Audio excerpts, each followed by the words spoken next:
मंत्री माणिकराव कोकाटेंना कोणत्याही क्षणी अटक होण्याची शक्यता वर्तवण्यात येते। शासकीय कोट्यातील 10% सदनिका गैरव्यवहार प्रकरणी कोकाटेंची 2 वर्षांची शिक्षा कायम आहे।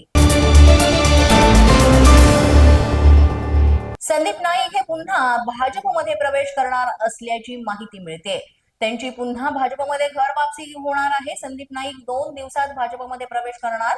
शरद पवारांच्या राष्ट्रवादीतून त्यांनी बेलापूर विधानसभा निवडणूक लढवली होती।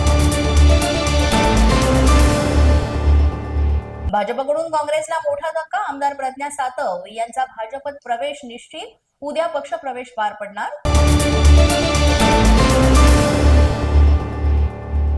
19 डिसेंबरला अमेरिकेमध्ये काही महत्त्वाचे गोपीस्फोट होण्याची शक्यता राऊतांनी दिली आहे माहिती। पंतप्रधान मोदी आणि भाजप संदर्भात अत्यंत स्फोटक आणि अंधभक्तांना कायमची कोमात पाठवणारी ही माहिती समोर येणार आहे, असं संजय राऊत यांनी वक्तव्य केलंय।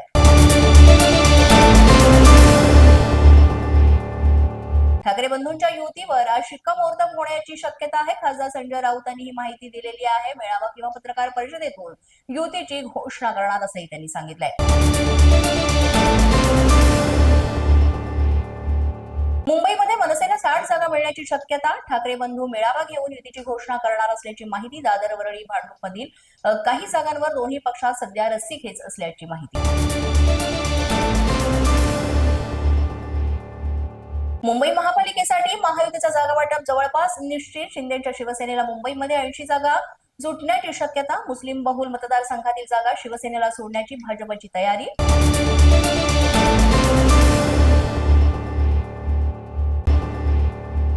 अंबरनाथमध्ये भाजप उमेदवार पवन वाळेकरांच्या कार्यालयावर गोळीबारामध्ये सुरक्षा रक्षक जखमी। मुख्यमंत्र्यांच्या सभेपूर्वीच गोळीबाराची घटना घडल्यानं खळबळ।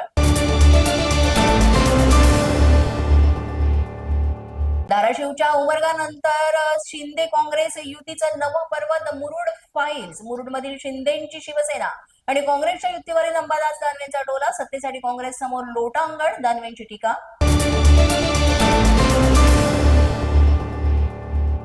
भाजपला रोखण्यासाठी बहुजन विकास आघाडीची महाविकास आघाडीला साथ। वसई विरार पालिकेत सत्ता राखण्यासाठी हितेंद्र ठाकूर यांची नवी खेळी। 2 दिवसात हितेंद्र ठाकूर, उद्धव ठाकरे आणि शरद पवारांशी बोलणार। पोलीस माझा न्यूजच्या बातमीपत्रात आज इतकंच। तुम्हाला आमचं बातमीपत्र कसं वाटतंय याबाबत अवश्य अभिप्राय कळवा।